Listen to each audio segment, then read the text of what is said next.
안녕하세요, 소장님. 늘 따끔하지만 정확한 분석으로 시간이 지날수록 그때 하신 말씀이 정말 맞는구나 라고 또 한 번 생각하게 해주셔서 부끄럽지만 제 문제를 털어놓고자 합니다. 저는 24살 딸과 23살 아들을 둔 50대 후반입니다. 지금은 긴 투병 생활로 하던 일을 그만두고 간간히 소일거리를 하며 시간을 보내고 있습니다. 저희 부부는 작은 원룸에서 결혼 생활을 시작하여 책임감 있게 직장 생활을 한 결과 각자 회사에서 부서장까지 맡으며 인정받게 되었습니다. 작지만 저희 집을 마련하게 되었고 회사에서는 꼭 필요한 조직원으로 대우받고 아이들은 부모가 일 때문에 바쁜 중에도 별탈 없이 건강하게 잘 자라주는 것 같았고 아무 걱정 없다 자만하는 때에 불행은 찾아오나 봅니다. 4번의 수술과 4번의 항암 치료를 받는 동안 아이들에게만은 나약한 엄마의 모습을 보여주고 싶지 않아서 친정에 맡겼습니다. 지금 저희 남편은 그때는 어려웠겠지만 아이들에게 힘든 엄마의 모습을 보여주고 나빠질 집안 사정에 대해 이해를 구했어야 한다고 후회를 합니다. 그랬다면 지금보다는 좀 더 화목한 가정에서 자기 몫을 해내고 있지 않을까라는 생각으로요. 24살 딸은 삼수하여 붙은 학교를 한 학기 만에 휴학하고 다시 수능 공부를 해서 지난해 결국 복학하기로 했는데 그동안 자존감이 많이 낮아지고 소심해져서 본인 외모에 대해 과도한 관심을 성형으로 해결하려고 모든 결론을 본인이 알아본 인터넷상의 지식에서만 해결하려 하며 남의 말을 들으려 하지 않아 저와의 대화는 조언으로 시작한 얘기들이 결국은 각자 입장만을 내세우는 말싸움으로 변하게 됩니다. 그 과정에서 스트레스를 많이 받게 되어 얼마 전 또 한 번의 수술을 하게 된 후 이제는 성인이 되었기에 본인에게 맡기며 대화를 자제하려 하지만 딸은 저랑만 대화를 하고 싶어 해서 엄마 얘기 좀 해요 라는 말만 해도 또 무슨 말을 하려는지 긴장하게 됩니다. 23살 아들은 고등학생 때 자퇴하여 지금까지 집에서 밤에는 게임하고 낮에는 자거나 유튜브 영상을 보면서 생활하고 있습니다. 은둔형 외톨이의 삶이 너무 길어질까 싶어서 그동안 남편이 캠핑도 데려가고 가족여행도 다녀오고 운동도 같이 하려 노력해서 지금은 혼자 산책도 다니고 도서관에도 다녀오고 간식 사러 편의점도 다녀오고 합니다. 저희 부부는 몇 년 전부터 아이들에게 하고 싶거나 관심 있는 일이 있으면 부모로서 도움 줄 수 있는 부분은 최선을 다해 알아볼 테니 말을 해보라 해왔지만 별로 하고 싶은 게 없다고 합니다. 앞으로는 무엇이든 기술이 최고니 관심을 가져보고 알아보라고 해도 답이 없네요. 10년 전 퇴직해서 조그만 자영업을 시작한 남편은 요즘 경기가 많이 안 좋아서 힘들다며 이럴 때 집안 구성원으로 가게에 보탬을 못할 망정 무의도식은 하지 말아야 하지 않겠냐며 무엇이든 배우고 길을 찾으라 하지만 초기에 경일기 같습니다. 성인도 되었고 부모가 언제까지나 자녀를 뒷받침해줄 수는 없는지라 지난해부터 경제적 자립을 시키려 우선 용돈부터 본인이 알아서 해결하라고 안 주고는 있어 딸은 복학 전까지만 아르바이트를 하는데 아들은 알아본다고는 하지만 아직도 제자리입니다. 저희 부부는 앞으로 더 힘든 상황에서 살게 될 자식들이 항상 걱정입니다. 지금은 힘들지만 건강하고 행복하게 살고 싶은 마음으로 소장님의 고견 여쭙니다. 네, 여러분 사연 잘 들으셨죠? 참 이렇게 딱합니다. 자, 닥터 황이 이 상담 프로를 하는 거는요, 참 우리 모두의 일상사에 나타날 수 있는 이런 문제들, 우리 이 세상이 살아가는 과정이에요. 어떻게 보면 참 문제들이 없는 집이 별로 없는 인생 고해 같은 그런 과정입니다. 사막을 건너는 낙타 같은 그런 과정이에요. 우리가 이 세상을 살아가는 과정이죠. 자, 그 과정에서 있는 온갖 희노애락, 또 잘나가고 젊었을 때는 없던 문제들이 나이가 들어가면 터져 나오기도 시작합니다. 자, 이런 문제들에 대해서 우리가 상담 프로를 통해서 제가 뭘 특히 잘 알아서 여러분에게 말씀을 드리는 게 아니라 제가 던지는 이런 화두에 대해서 여러분들이 한번 생각을 해보고 어떻게 해야 되겠다라는 이런 이 모티브, 계기를 얻기를 바라는 심정에서 하고 있는 겁니다. 여러분 잘 이해를 해주시기 바랍니다. 지난번에 제가 정신병원에 본인부터 깊게 상담을 받아야 된다고 하신 분, 제가 그런 말씀을 드려서 대단히 죄송한데요. 솔직히 그분은 논리를 구성하는 구성력에서부터 문제가 나타나 있는 정신적 문제가 보입니다. 그러니까 제 말에 섭섭해하지 마시고요. 본인부터 좀 치료하셔야 된다. 그걸 제가 말씀드린 겁니다. 이해해 주기 바랍니다.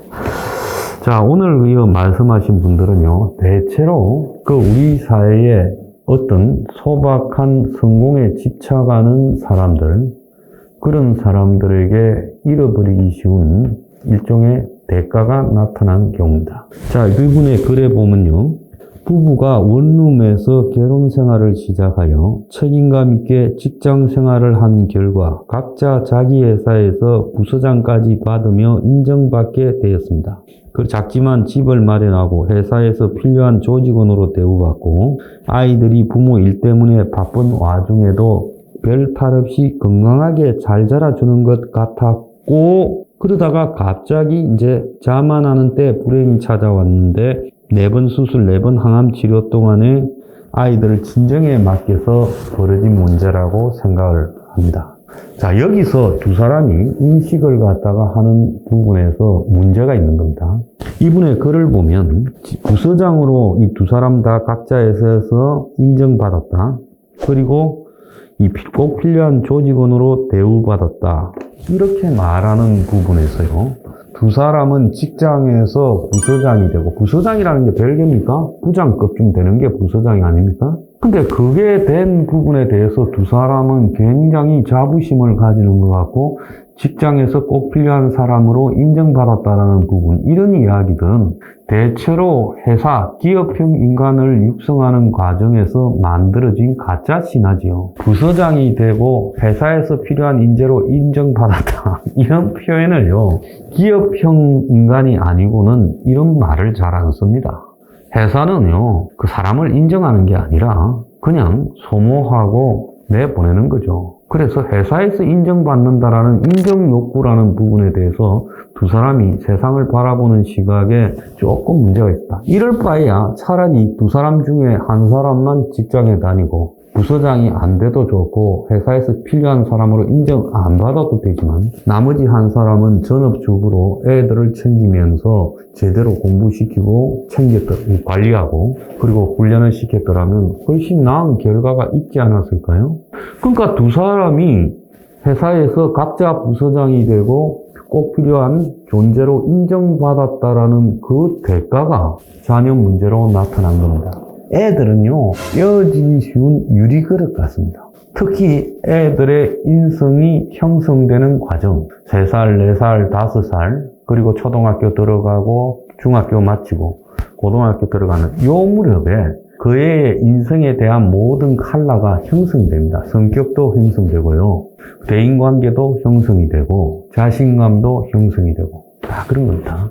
이분은, 사연을 보내온 분은 본인이 병을 앓는 동안에 친정에 보내서 문제가 발생했다. 그래서 차라리 애들한테 집이 어려워지는 부분을 그대로 이야기를 하고 같이 동참하게 했더라면 좋았을 거다. 그게 답이었지요.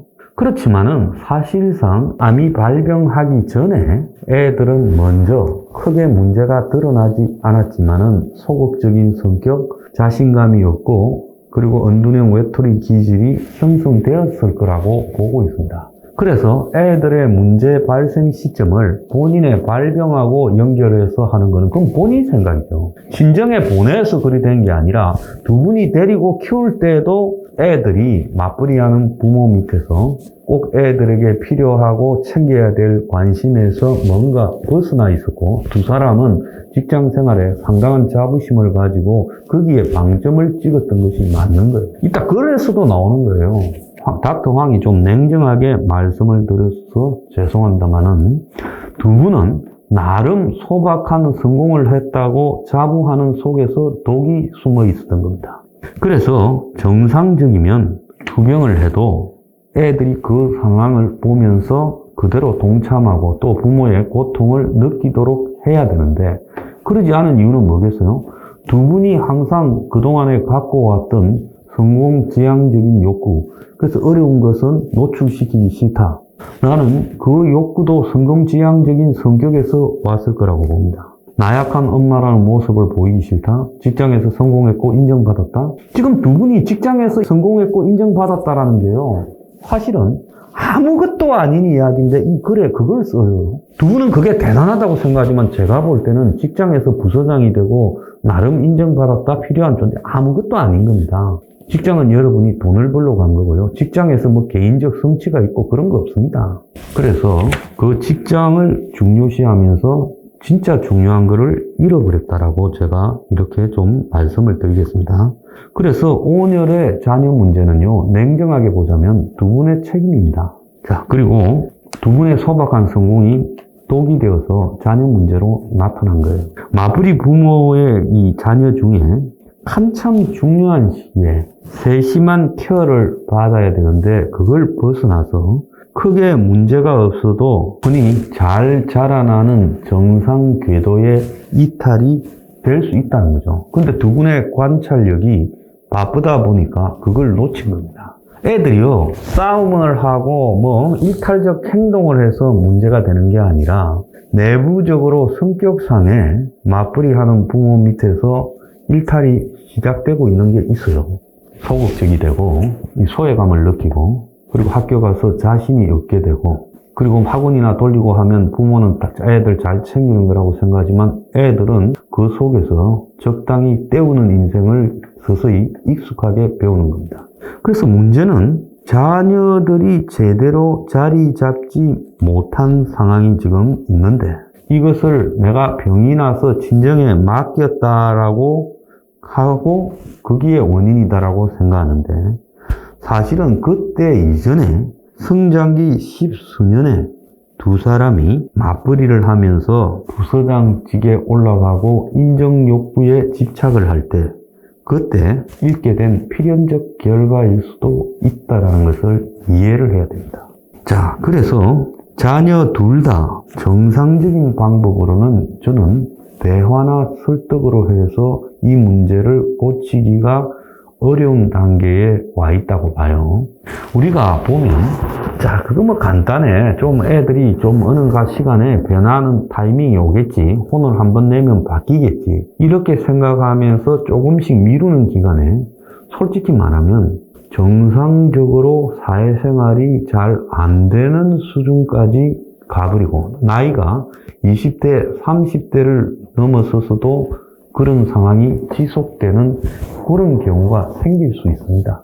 이게 제일 골치 아픈 거예요. 차라리 술 먹고 뭐 쓸데없는 짓 하고 다니고 이러면 어느 날 한 대 때리고 그러다가 회개하는 순간이 오고 그럴 수 있는데요. 그거는 이 자녀가 적극적으로 나쁜 짓을 하고 다니는 게 오히려 더 나을 수 있어요. 적극적인 성격이요. 그러지 않고 안으로 움츠려들어서 자기가 다니는 학교에 불만을 느끼고 자존심이 낮아지고 성형을 하거나 외모에 관심을 가지고 하나는 이끼꼬무리가 되어서 아무것도 안 하려고 하고 엄마 얘기 좀 해요 하면 또 성형하겠다고 저러는가 싶고 아들은 게임 그 다음에 유튜브 보면서 고등학교도 중퇴했고 외톨이로 되어서 또 부모가 데리고 다니면서 애를 쓰고 해서 조금 나아졌지만 그런다고 이게 정상으로 가는 부분에 좀 벗어나 있어요. 그래서 뭔가 하려고 애쓰고 하는데 스펙이 안 되고 조금 능력이 부족한 것은 도와주면 해결이 되지만 내가 볼 때 자녀 두 분 다 뭔가 하려고 하는 생각이 없고요. 솔직히 말하면 그대로 두면 아마 30, 40이 되어서도 그럴 거다. 그러면 그 사이에 두 분의 이 경제력이나 능력은 점점 더 악화될 거고 나이가 들어가면 그래 되지 않습니까? 수입원이 줄어들고 그래서 이제 두 분 사는 것도 힘들 건데 자녀들이 만약에 저런 상태라면 앞으로 결혼이거나 어떤 정상적인 직장 생활을 못하게 될 거라고 보입니다. 자, 그러면 지금 어떻게 해야 되는가? 지금 두 분은요. 자녀가 왜 그렇게 됐는가에 대해서 먼저 한번 제대로 성찰을 해야 된다. 두 분이 이 자녀들의 한참 필요한 인격 형성기에 자녀들의 그 관심을 가지기보다는 직장에 더 충실했을 거다. 그러면서 돈 벌어오고 외견상 우리 집에 큰 문제가 없고 우리 부부 둘이는 잘 나가니까 이게 별 문제가 없다고 생각했을 거다. 근데 문제가 없는 게 아니라 그때부터 문제가 쌓이고 있었던 거다. 이렇게 봐야 되는 겁니다. 흔히 맞벌이 하면서 두 사람 다 인정 욕구가 강한 부부에 나타나는 이런 현상들이 좀 있어요. 자녀들의 생기는 문제가요. 그래서 지금 이제 이 두 분은 하고 싶은 게 없다라는 이 자녀들의 발언에 대해서요. 두 분이 이런 부분에 책임은 있다는 건 인식해야 되지만 그렇지만 이거는 자식된 도리가 아니라는 겁니다. 부모가 뭐라고 이야기하면 너 어떻게 하려고 이러냐, 앞으로 뭔가를 갖다가 방향을 잡고 살아야 될 것 아니냐 이야기하면 내가 뭘 하고 싶은데 내가 자신감도 떨어지고 능력도 부족하고 해서 걱정이다, 좀 어떻게 해야 될지 모르겠다, 이렇게 나오는 그런 자세가 있어야지. 하고 싶은 게 없다, 이건 최악입니다. 그렇다면 여러분이요, 그렇다면 두 분이요, 이거를 갖다가 최악인 상황의 자녀를 그냥 적당히 설득하고 대화하고 그 다음에 자녀를 밖으로 끌어내기 위해서 몇 가지 노력을 한다고 해결될 문제는 아니다는 거예요. 자녀 입에서 내가 뭘 하겠으니 이것만 좀 도와주세요라는 말이 나와야 된다는 겁니다. 근데 지금 상태로는 절대 안 나올 겁니다. 그럼 어떻게 해야 되나? 둘 다 쫓아내서요. 진짜 자녀를 위한다면 지금 집에 두고 그대로 10년, 20년 흘러가도 둘 다 아마 정상적인 사회생활을 못할 거예요. 그렇다면 지금 쫓아내서 자녀들이 사회에 혼자서 부딪히도록 해봐라는 겁니다. 그러면 먹고 살기 위해서 아르바이트를 하더라도 해야 될 거고, 성형 같은 소리는 은관선심이지 않겠습니까? 그래서 둘 다 나가라고 하세요. 그리고 돈도 주지 마세요. 둘 다 나가라고 내쫓아도 있어요. 그래서 길바닥에 자든지 언제 나가겠다, 뭐 2달 뒤에, 1달 뒤에 돈 벌어서 나가겠다고 그렇게 답이 나올 때까지 해서 돈을 벌어서 모으면 나가서 오피스텔이라도 하나 얻어가지고 지 스스로 살도록 해야 된다는 겁니다. 자, 그러면 애들이 그걸 감당을 못할 거예요. 나중에 부모한테 와서 이야기할 겁니다. 좀 봐주세요. 내가 뭘 할 거니까 또 그것만 좀 도와주세요라고 이야기할 겁니다. 이런 말이 입에서 스스로 나올 때까지 내버려야 돼요. 보니까 두 분 다 자녀들에 대해서 뭔가 어릴 때부터 케어하지 못했고 아플 때도 좀 친정에 보내서 방치했다라는 이런 부채감이에요. 애들한테 끌려다니는 스타일이라고 내가 딱 봅니다. 그러니까 고등학생이요, 학교를 자퇴를 하죠. 자퇴를 안 시켜야죠. 어떻게 자퇴하게 놔둡니까?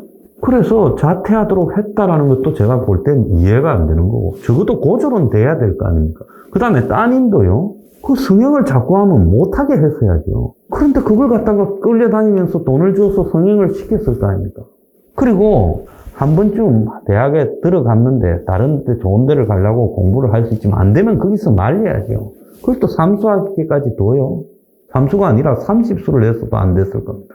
제가 좀 냉정하게 이 어드바이스를 합니다만은 두 분의 그런 우유부단한 성격으로는 자녀 제대로 못 잡습니다. 작심하고 냉정하게 가야 된다. 그래서 둘 다 내쫓으세요. 그래서 길바닥에 자든 노숙자가 되든 내쫓아라는 겁니다.